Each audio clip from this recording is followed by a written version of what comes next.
지난해 3월 22일 정부는 코로나19의 확산을 막기 위해 사회적 거리두기를 처음 선보였습니다. 이렇게 탄생한 사회적 거리두기는 만 1년이라는 기간 동안 우리 일상 깊숙이 스며들었습니다. 방역당국은 확진자 수에 따라 여러 단계의 거리두기를 꾸준히 시행하고 있지만 1년이 지난 지금 연일 확진자 수는 400명대에 머물고 있는 현실입니다. 사회적 거리두기 1년. 왜 확진자 수는 줄지 않고 있는 걸까요? 지난달 26일 국내 백신 접종이 시작되고 따뜻한 봄 햇살까지 비치면서 혹시 코로나 공포에 대한 사람들의 불안감이 내려간 탓은 아닐까요?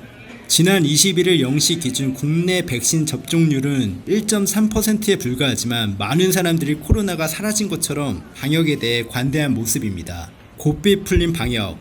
더팩트 취재진이 탐사이다를 통해 우리 생활의 방역 현주소를 조명합니다.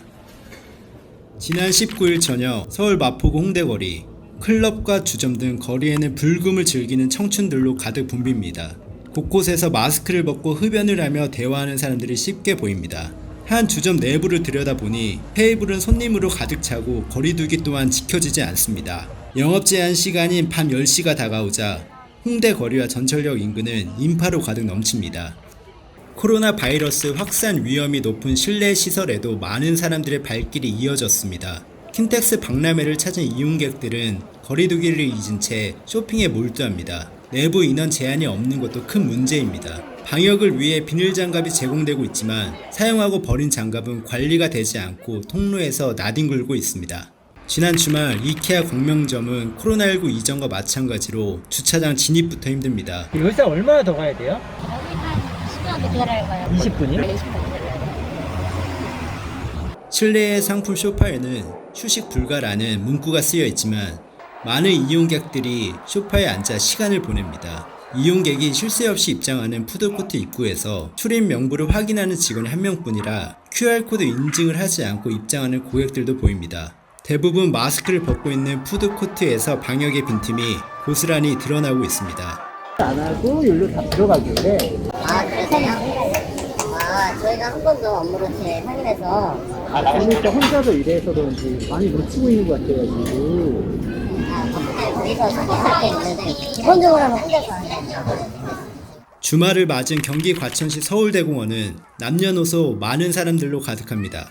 규모가 큰 만큼 거리두기는 꽤 지켜졌지만 일행으로 보이는 7명이 한 테이블에 모여 음식을 먹기도 합니다. 5인 이상 집합금지를 위반한 것입니다.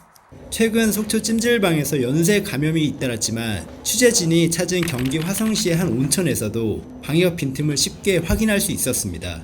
3평 남짓한 찜질방 내부는 이용객으로 가득 찼고 공용 휴게실과 식당에서는 대부분 마스크를 벗고 있습니다.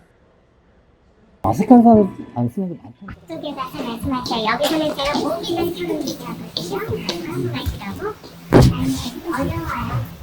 정부는 오늘 29일부터 적용될 사회적 거리두기 단계를 26일 결정할 예정입니다. 이번 주 신규 확진자 추이에 따라 격상 또한 무시할 수 없습니다. 백신 접종으로 생겨난 막연한 기대감으로 방역의 긴장이 느슨해진 지금 1년 전 사회적 거리두기가 첫 등장했을 때의 확고함이 필요한 시기입니다. 사계절을 거쳐온 거리두기에 지쳐있지만 마스크를 벗고 환한 미소로 인사하는 그날을 위해 모두가 거리두기와 방역을 더 신경 써야 할 때입니다. 탐사이다는 여러분의 제보를 기다립니다.